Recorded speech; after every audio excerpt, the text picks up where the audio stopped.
Get it! That's what I'm talking about. Wait! Okay, now, from the beginning. Hit it, boys. Welcome to a special edition of Higher Ed Pulse. I'm your host, Mallory Wilsey, and we're live at the 2024 AMA Symposium for the Marketing of Higher Education, bringing you conversations directly from the floor with thought leaders, innovators, and industry changemakers. Let's dive in and check the pulse of what's happening right here at the symposium. All right, listeners, we're back live at AMA, and I'm talking to my friend, Rebecca Stapley. She is the Director of Marketing and Communications for the College of Health Sciences and Technology and the School of Individualized Study at RIT. And Rebecca, is this your first AMA? How's the experience going in Vegas for you? This is, in fact, my first AMA and first time to Vegas. It is loud and celebratory, and I think just what I needed. And it's been a great first conference experience, and most of all, it's been lovely to reconnect with folks that I've seen at other conferences, and just this higher ed community is so unique, and I've loved to get to see friends like you and all across the conference. It's been really great. Well, while it's your first time at AMA, you've been in this industry for quite some time, so I'm sure that I'm sure that the program here it is excellent, by the way, this year. So I have to imagine that you've already found some really great takeaways. What is one of the sessions that's really stood out to you? Yes, well, there have been so many good sessions, but I really love, my favorite so far has been Mastering the Art of the Brand Shoot. And it was really focused on all of the preparation that goes into having a very successful brand photo shoot. Everything from getting your models, whether they're students or even theater students, which I'd never thought of doing before, organized, aligned, and even this new word called a swipe, which is pretty much a mood board and just stealing photos that you like the aesthetic, you think it feels resonant of what you want to share within this brand shoot. And I'm absolutely going to add that into my creative briefs and planning with our creative team for our next brand shoot. So I took a lot out of that one, but they have all been great.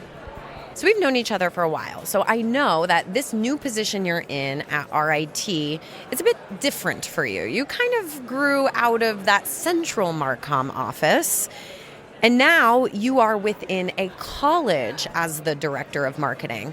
What's been interesting, new, and different about this experience?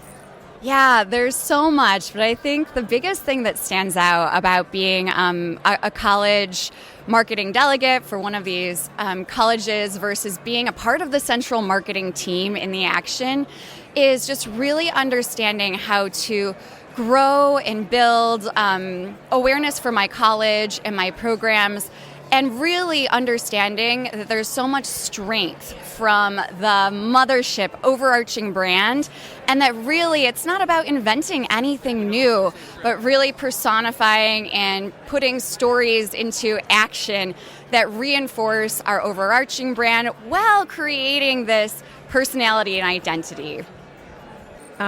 So how do you do that? I mean, maybe a loaded question, but also a simple one. Like, that seems very challenging. My experience is that oftentimes these college brands can feel like they're on an island.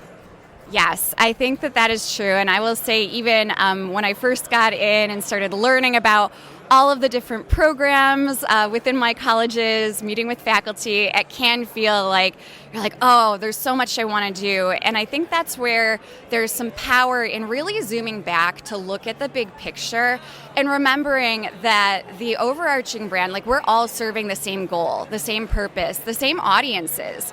And within that, I find a lot of strength. And it can be really fun. It's almost like the creative process. When you have some direction and constraints, something even better emerges. So I think for me, it's been all about embracing that and looking for points of intersection and strength from the mothership brand, and then infusing that into specific brand messaging. And my colleges never had a marketing delegate. I'm their first. So it's really fun getting to build something, and I'm a big believer in begin at the beginning. That's how you do it. And for me, the beginning was creating these messaging guides. And they really aim to answer two questions. I'll use the health sciences as one. So why health sciences overall? And then why health sciences at RIT? And then as much as I would love to wax poetic, as I'm doing now, really distilling that into an elevator pitch and supporting proof points. But then as we do that, make sure that I capture the strength of the RIT brand. Things like the intersection of technology, art, and design, the types of creative collaborations that RIT students have in our health sciences programs that they wouldn't find elsewhere. How can I bring that in, reinforce that, and tell those stories rather than operating as an island on my own? Because it's just not the way it is. Feels like such a worthy exercise, these messaging briefs. I feel like you need to advocate and scale that across the entire institution. I mean, that simple exercise can bring so much cohesion. Rebecca, do you have any tips or tricks or ways of thinking about this that will help, really to crystallize this for our listeners? I think I do. I'm a big Ted Lasso fan, and I kind of like this idea of when you think about the team. So AFC Richmond, that is your institution, your university, that's your RIT. And then within that, there's different folks. So for our purposes here, our university marketing, that would be like your TED. They're the coach, they're setting the vision, they're making the big plays. But then you have all these different members who are either supporting or a part of different teams. So when I think about our College of Engineering, maybe they and their personality is more like a Roy Kent. They're serious, they're ready just to get in there, get designing, get it done. And then when I think about, other colleges like our College of Art and Design, maybe they are more like a Jamie Tart, and they are splashy and shiny and want to show off all the cool things that they're creating and doing. And then when I think about, one of my colleges, I'll stick with the health sciences here. I think maybe we're like a Sam Obisanya, and we are just really dedicated to that hands-on, human-centered care and that compassion. That's a really big piece of us. And I think sometimes when we humanize it and think about what does that personality look like, well, we're still the part of this, overarching whole in this team. There's still a lot of self-expression and individuality and the way that we bring that to light for our different audiences. That's the perfect example. I am a big Ted Lasso fan too, and I think that that showcases how you can maintain that uniqueness within the college brand, but it all still ladders up to that common goal and common purpose. I love it. So, Rebecca, I got to ask you, because I've been asking everybody this week that I've been interviewing, where are you at currently with your use of artificial intelligence? Are we on the starting line? Are we a little further along? Are you being encouraged to use it within your workplace? One thing that I really appreciate on our campus is that we really lean into innovation, and AI is part of that. It is here. So I have been empowered not only to experiment, but then to share back with my team what I'm finding, what's working. And where I am at personally, I'm a deep lover of AI. And I have taken the cautious approach of using it as kind of like a personal assistant. And it's as good as the output is as good as the input that I put in. And I'm learning. I think you learn by doing. So I'm using it in a lot of different ways. I'm seeing what is possible. I think for many purposes, when you just want to get through a creative writer's block, or just for me, I have this weird combo of being extremely creative, but also extremely methodical. And sometimes I just need to break out of limited thinking. So I'll just use AI to help me brainstorm and really lean into that creativity without limits, and then I can get back to the methodology of going from A to B to C. So I have just loved it, and I think it's interesting how AI constantly surprises me, and I learn just by using it. Some prompts create something completely different, and then I'll hold on to that. And yeah, I love that I'm in an environment where I can explore and then share back and help our team be more efficient, because the most beautiful part of AI, at least for me, has been to be able to reduce some of the lift so that I can focus on what matters, the big picture, the strategy, the creative things, and it's helpful to have that efficiency built in. That's incredible. Is RIT providing folks within the colleges like specific guidelines or use cases, tools, even like ethical guidelines? I mean, how is the institution supporting the staff?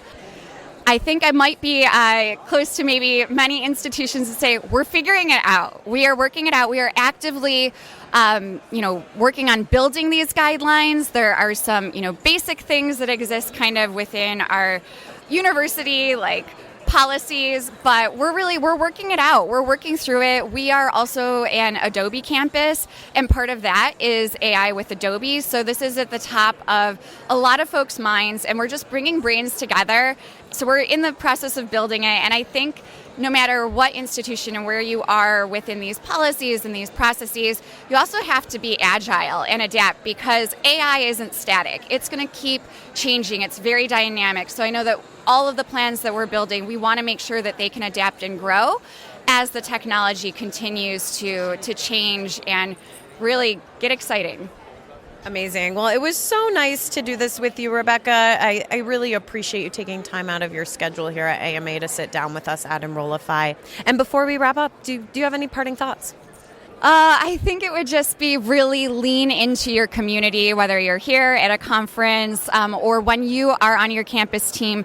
The more you can lean into your faculty, your staff, students, I think the stronger that you are and the more insight you gain. So just really lean into community. I think that is our superpower. Amazing. All right. And listeners, until next time, bye-bye.